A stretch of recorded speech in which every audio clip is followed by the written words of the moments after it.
So manino atong forward reverse motor, gamiton sa nato og contactor nasa dai diri, push button forward o reverse push button.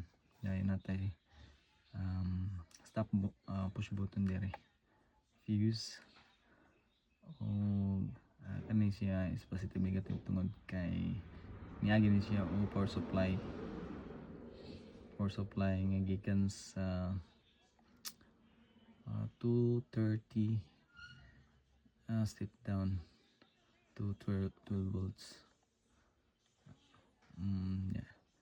Ang operation ani is natay duha ka contactor, KM1 o KM2. Natay overload relay, 3-phase motor. So atagyan na siyang properly connected, no. Natay protective earthing. Ano siya itong protective earthing para safety ang atong motor. If na mga lightings may tabo, lightnings na yun diri.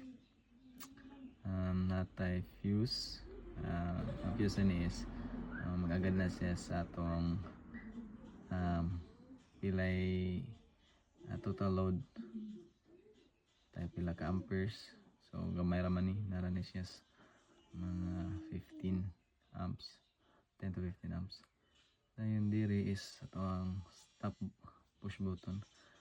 So naka-stimulate na, no? Ato nang natis nga stimulation. Itong iyon atong fuse. Na yun atong i-test. Dili sa ato sang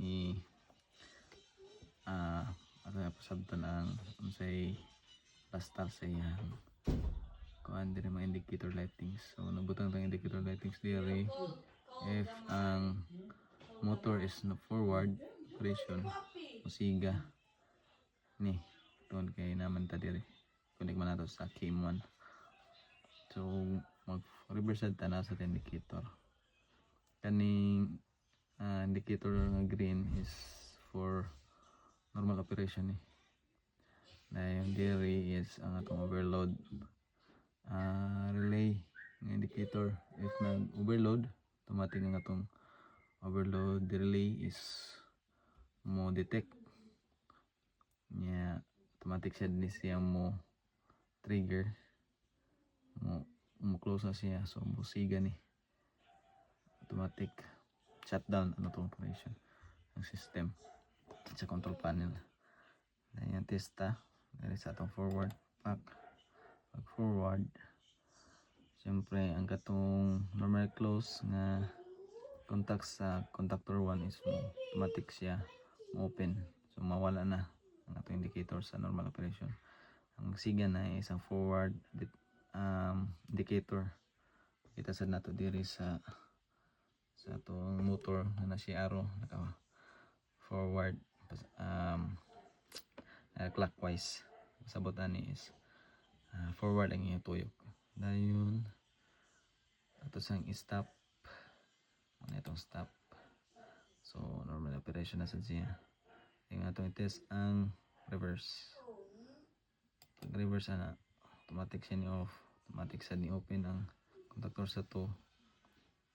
O may automatic siga ang atong indicator lights sa reverse. Makita na diri ang atong motor is naka counter clockwise. So sabotan na is naka reverse ang tuyok.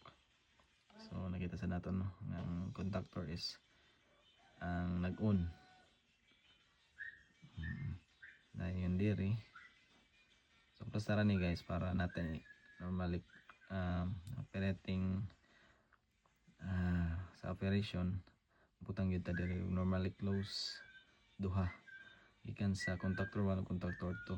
Kay if forward automatic mo open ang contactor 1, if reverse automatic mo open. Same sa atong gibot karon, nagunta sa reverse ni automatically open ang normally close contact gikan sa contactor 2. So mo ni siya forward reverse ning operation. So if na ma-detect diri na sad ni open ang ato ang contactor dito sa thermal overload relay. Ayon diri sa contact 97 ug 98 normally open, automatically siya close ug makadetect siya overload. So mo siya ang indicator. So kaniya atong pwede tang butang diri og emergency shutdown, push button shutdown. So nasa toy specific nga symbols, wala pa na nato gibutang diri. So ato sa ni stop, di siya ma-stop no, kay wala man siya ma-reset diri. So para maka-reset ka in case og nakita ng sayop or na troubleshoot na, balik na din ka, wala mausab sa imong wiring. Test na sad ka, pack, close, pack, open, close. So mga na itong i-off ang itong breaker, pack. Okay. So mga gatubis, thank you for watching.